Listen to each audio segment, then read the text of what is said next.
What's up, everybody? This is Chris Surratt bringing you another edition of the Car Concierge Show, the show that helps with the buying, selling, maintaining, and repairing of your vehicles. On today's show, we're going to, of course, talk about Stellantis for a little minute as they have finally ousted their fearless leader, Carlos Tavares, and talk about how the automaker is thinking about moving most of their plants and workers here to the U.S. Good news, you would think. After that, of course, we're going to talk about Volkswagen and how it started. It has 9 plants that have started striking over in Germany. I think some over here in the U.S. as well.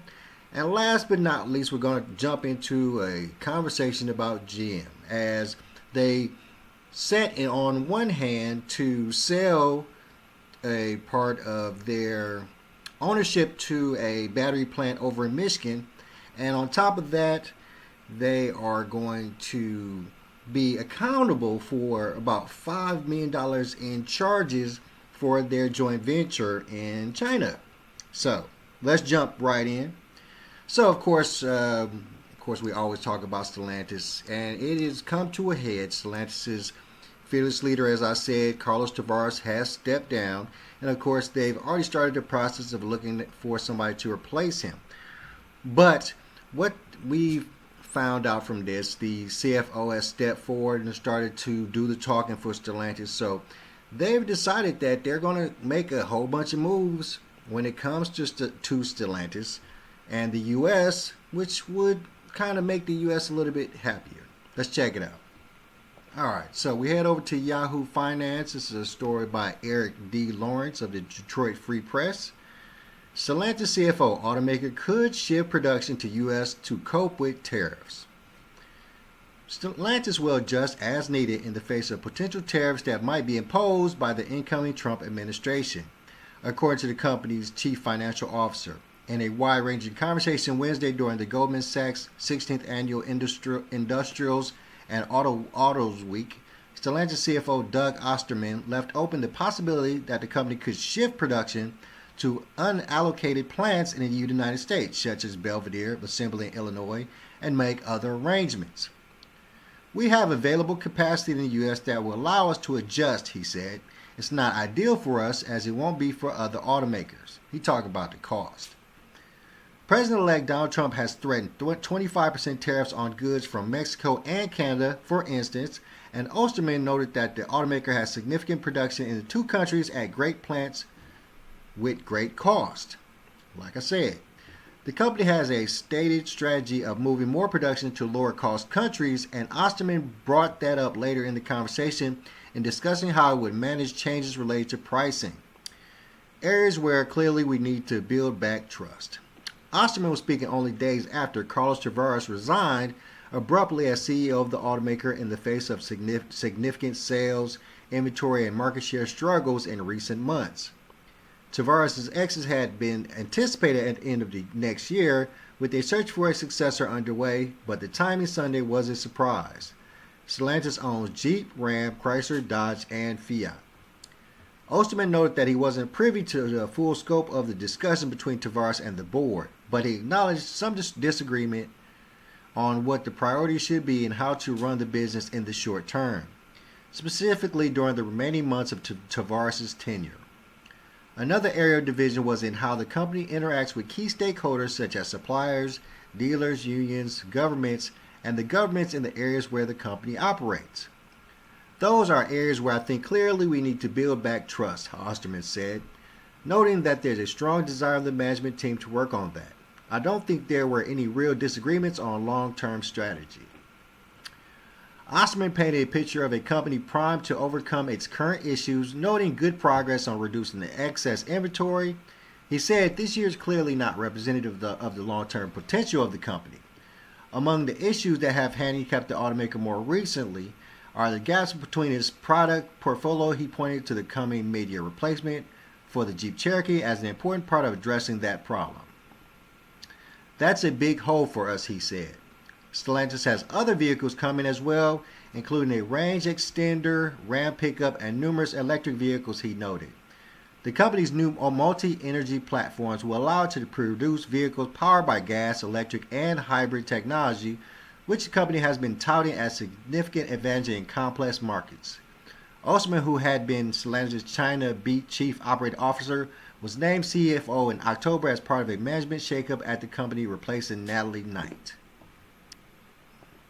Alright, so now just that story was really just a lot of fluff, but it did leave open the situation where Stellantis would stop, or no, it left open the door that Stellantis would start using plants that are not being used here and over in the U.S. to produce some of their electric vehicles, some of their new hybrid vehicles, and for some other vehicles that coming down the pipeline. I personally think that Stellantis has to scale down its models so they don't have to produce as much, and then of course concentrate on a certain set of models, and then build up those plants so that they concentrate on these models that would start to take over the much needed market share that they've lost over the last couple of years. This is a good story. It's very positive. I want to believe that it's true, and I want to believe that since Carlos Tavares stepped down, that they start spending more time concentrating on the U.S. market and marketing for the U.S. market, and making sure that the factories and plants in the U.S. market are working well, and they're fully stocked with employees, and they're putting out a great product. That's what's going to be important for the future with Stellantis. And I believe that Carlos Tavares was the head of the snake, but I don't think the snake is dead. I'm still in the utmost belief that Stellantis as a company has no problem, destroying these U.S. companies, getting rid of the Rams, the Dodges, the Jeeps. I still expect them to sell them off to the highest bidder when they get the need to. I expect them to show a great show of force as Carlos Tavares steps down, because they want the world to think that they're going to use this as an opportunity to grow and to progress and to put back those things that were lost when Carlos Tavares was in office. But I don't expect that to happen. I expect that it will continue to decline. I don't really expect them to bring, the work that they had overseas in Europe and other plants over to U.S. because of cost. I think that we understand that it would be expensive, as in comparison to the cost that it would be to build those things in other countries, because of how much it would be to pay the American worker. But there's ways to get around that. I mean, we understand that other countries pay their workers a little bit less.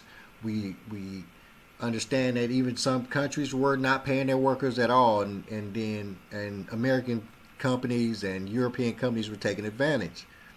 But I really think that there's an opportunity there. I think that there's a way that we can get those opportunities over in the U.S. We can fill these plants up like Belvedere and get those started up again, get them working again, and get people working in them, get those jobs back. So that's the goal. I hope that it's really Stellantis' goal, because that should be the U.S. automakers' goal to get back to where we used to be.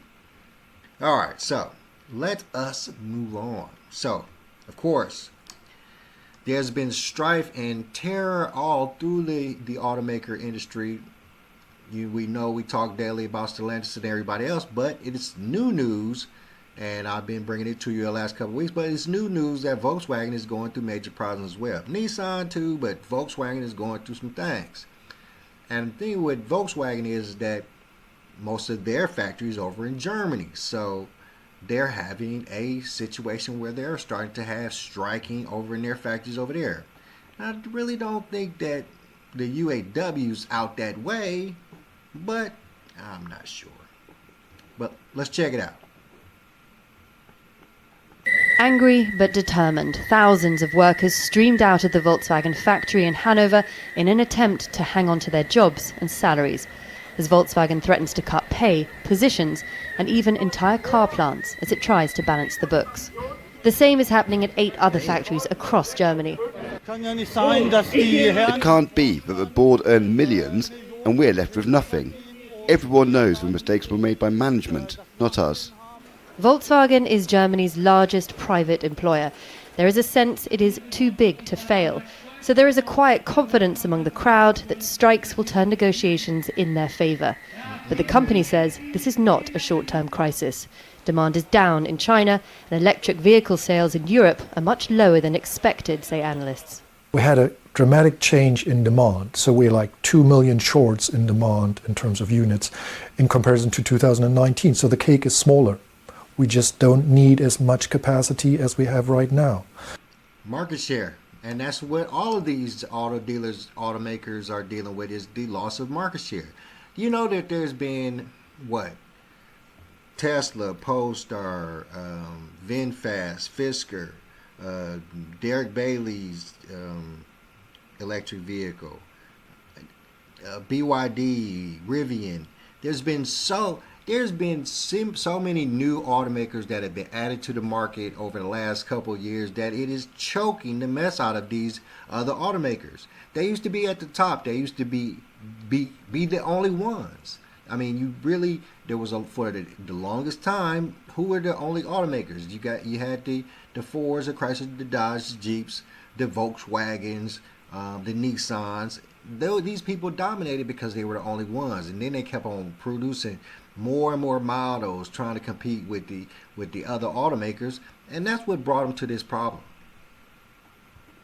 So that is not something that is a responsibility of the management of Volkswagen. These employees leaving the factory will stop work for only just a few hours, but over the coming weeks, these walkouts could escalate into unlimited strikes as the union threatens the biggest fight in the company's history. Negotiations will begin again next week as the unions try to steer VW away from cutting jobs and reducing production. The car maker is considered a metaphor for the state of Europe's largest economy. Stavros Christidis has been with VW for 29 years and now chairs the Workers' Committee. We have economic crisis, and now Volkswagen come and say we have a problem too. And in the past, Volkswagen was very strong, and everybody believes in Volkswagen. And now all people are surprised about this. VW themselves say the company has 1, maybe 2 years to turn things around, which begs the question, what happens to these workers and to Germany if it doesn't? Charlie Angela, Al Jazeera, Hanover. Make sure to subscribe to our channel to get... They lose their jobs. That's what happens. They lose their jobs. And look. And it's almost a situation where you're glad that they don't have the UAW because they more or less have the government backing them. But even the government has really no say-so in what's going to happen. Volkswagen has lost a lot of market share, and a lot of it's based on the lies that they were telling, all of the bad business that they were doing when it came to gas, their electric vehicles, miles per gallon. They've done a lot of unscrupulous things that put them in this position. They lost a lot of money when they had those recalls, when they had to pay upwards of $1,200 to all those people for lying about the miles per gallon. So, it's kind of one of those situations where they put themselves in this problem, and they don't have a fast lying way to get out because sales are down. China is being dominated by their electric vehicles, the BYDs and the likes. So Volkswagen is not selling over there. I read in one of my comments to one of my things where I'd said earlier that Germany doesn't buy a lot of American cars. And then somebody went in my comments like, no, Germany buys the most American cars than any other country. It's like, okay, that's cool and fine and dandy. But then we get to this story, and they're having the same situation. Volkswagen doesn't dominate the sale of cars in their own country, pretty much like us. Same problem, right? Because the government is not allocating or making sure that the people of that country's first priority is to buy from that country. So it's one of those problems that they created. They relied more on, the purchase of Volkswagen vehicles over in Europe and in the U.S. And that was their downfall once all the new automakers start hitting the shelves. So it's going to be a very, very rough time for Volkswagen over the next couple years. They hope to build themselves back up in the next 2 years, but how? How? It's just like the U.S. automakers. It's got lots of cuts, lots of changing up, lots of moving in another direction because they realize what they have been doing for centuries that was working fantastically just ain't gonna work anymore. So, it's gonna be really rough for a lot of these automakers, Volkswagens, the Stellantis, the Nissans. It's very hard to come across an automaker that's doing extremely well. You can see in stats, and I read, of course, that BYD is doing fantastically over in China. That's a storyline that they say almost every day. But no one's talking about how any of the U.S. automakers are doing good in the U.S. or how the German automakers are doing good over in Germany.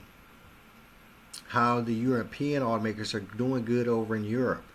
Because much like the U.S., these other countries relied on the export of their cars to other countries because people like variety. People desire to have something from somewhere else. And most countries now have realized that that's a problem. That is because major problems with their countries. President Trump is literally proving that right now by putting down all these steep tariffs to stop from all these things from coming into the U.S. so that it forces the U.S. people to buy American. That's the whole plot. That's the whole thickness of it, is that he wants you to buy American because that is the only way to get America back to where it was. And it's going to be a super duper hard climb for a lot of people because we like our variety. A lot of people love Toyota. Toyota is one of the biggest automakers, and it continues to be. But we have to get to a situation or a point where we realize that we love variety and we can get us a German-made car or European-made car. But to some degree, we have to get our people back into the priority of buying American. All right, last but not least, we're going to jump into some GM action. So, GM, we love GM. Mary Barra has been doing great things, but there's been some rumblings about problems that they're having, definitely. And one problem that we found is that they're having problems with their China operations. And it seems like they're going to eat about $5 billion in charges. Let's check it out.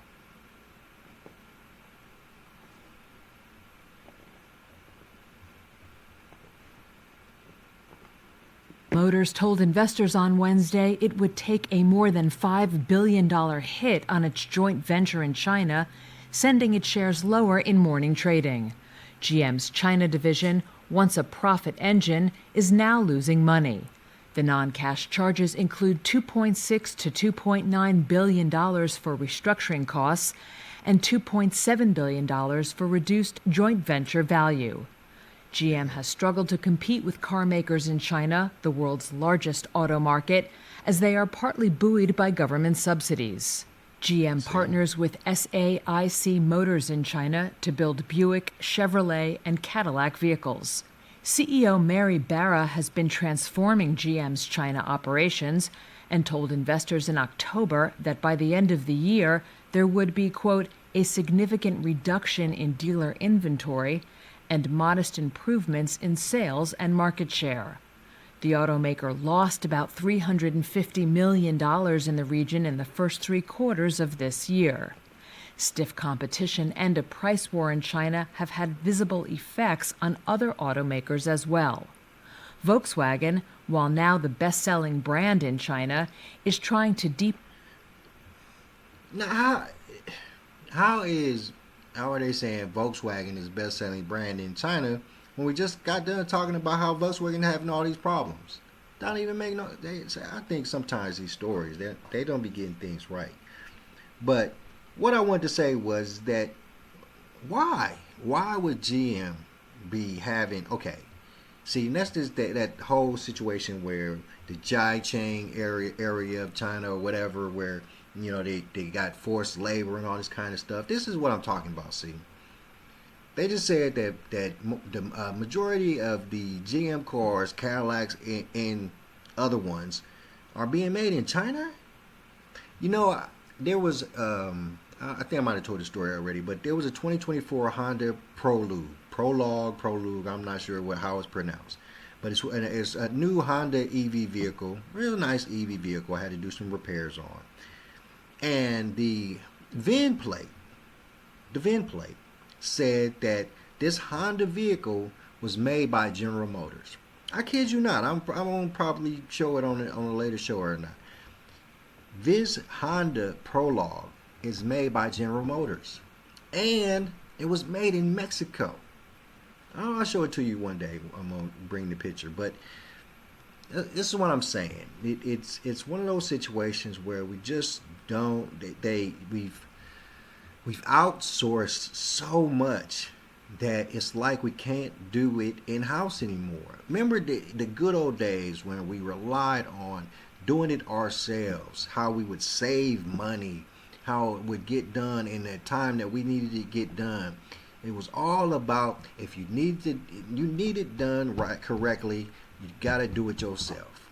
And this is the problem, that we're not doing that anymore. We rely on other people, other places to do everything for us. And now General Motors is going to have to pay out $5 billion because they relied on China to produce all these cars and to sell all these cars in China. And now they can't. They must have been in some horrible contract with these partners or joint ventures over in China to the point where they have to cough up $5 billion. $5 billion to pay out to fix problems that they're having from not having market share in China. That's ridiculous. It's General Motors. I mean, I'd still have a problem with it, but if they had to pay $5 million to the U.S., man, I'm pretty sure the U.S. is going to take that $5 billion and do something good with it. But to pay $5 billion to China because China is making the Cadillac, making my Cadillac, bro, in China, and having to pay all this extra money because the joint venture is not paying out correctly, you people need a contract course. Some of you big wiggers need a contract course. Some of you UAW members, some of you people need contract courses because that sounds like a freaking horrible contract. You get into a joint venture with China or whatever these groups, SAIC or whatever, and it doesn't pan out to the point where you're gonna have to owe them $5 billion. You not reading the fine print or something. You are not paying attention to these contracts you're writing. That is for sure. All right, let's continue. Deepen ties with Chinese partners, including SAIC, for EV technology to offset flagging sales. The German automaker said SAIC agreed to extend their joint venture to 2040. And GM rival Ford is transforming its presence in China to become a vehicle export hub, though some analysts have urged all of Detroit's automakers to cut their losses and exit China altogether. Please do. That has got to be the ultimate goal for every U.S. automaker right now, is to exit China. Because what China is doing is letting you bring all your cars over here, all your technology over here. They cloning it, throwing it to BYD, and the government is allowing them to do it. The government is helping them do it. Throwing it to BYD, throwing it to all the other all the other Chinese automakers, and using it to overtake those companies that China is helping. It's ridiculous. this over. All right, so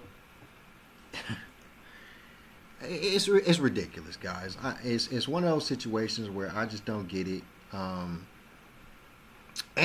no, I understand though. Don't get me wrong. I understood that we were back then.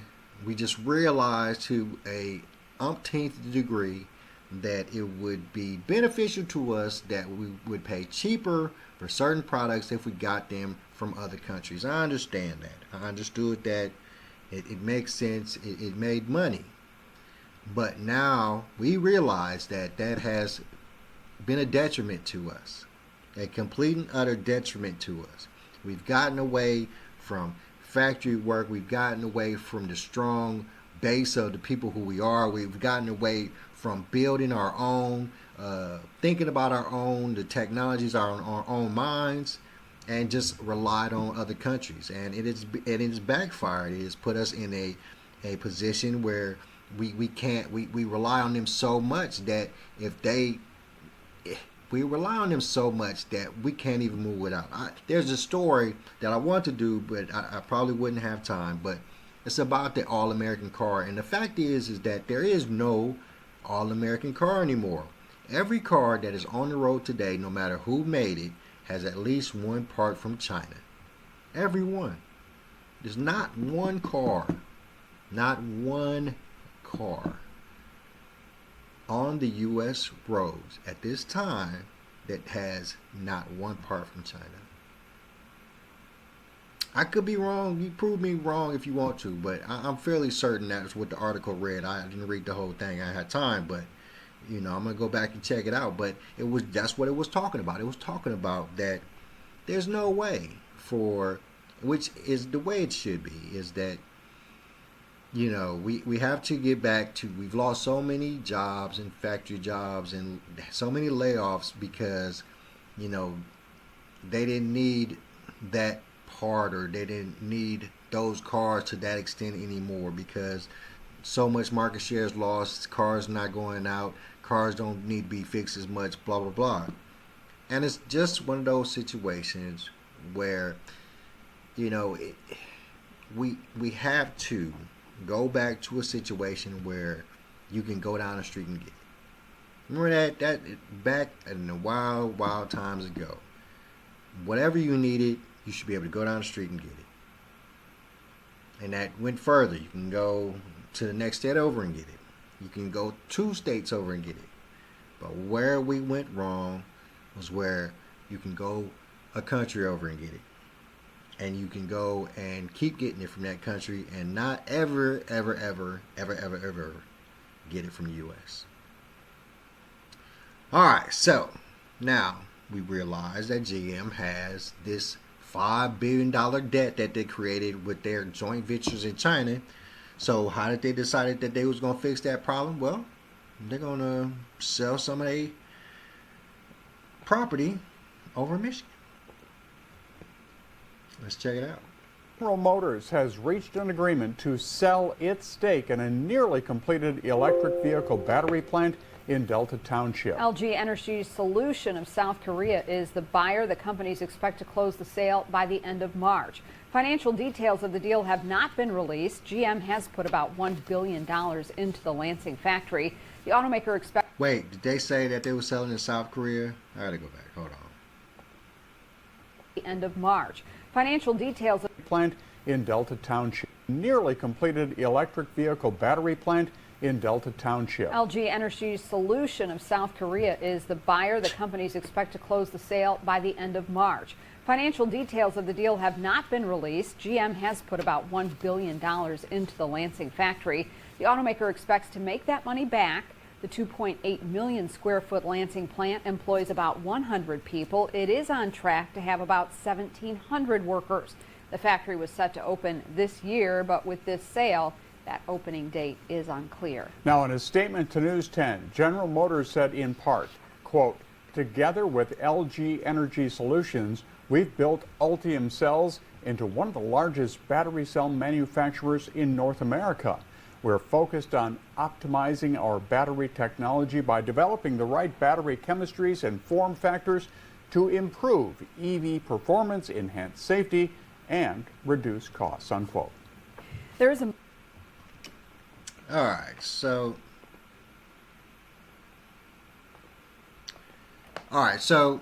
I mean, what we're talking about here is that GM has to make some money. Let's face it, they $5 billion in the hole when it comes to their joint ventures. They have lost some market share just like pretty much everybody else, but they want to continue with their advancement into EV vehicles and EV battery cells. But of course, they just decided that they were going to sell out to LG. It seems like they're going to continue to work with them, which would be a good thing. And I love that they still have the plants in Michigan. They say it's going to have, 1,700 workers. The fact that it's on hold until they finalize the sale, that makes sense as well. But in the future, there's going to be a decent amount of jobs opening for some workers in Michigan. And we all know how many jobs have been lost in Michigan. So, I mean, it's a necessity. It's so much a necessity that all automakers are doing it.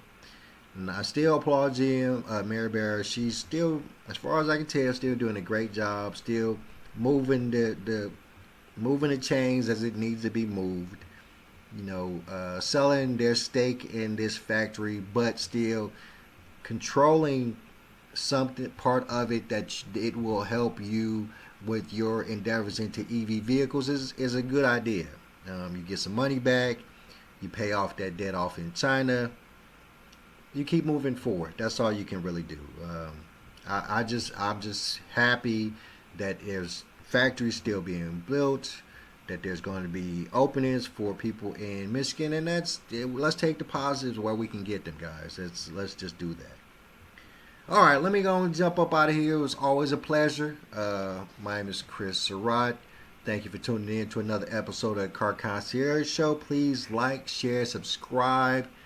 Hit me in the DMs if you have any questions or topics that you want me to talk about. And I'm out. Peace.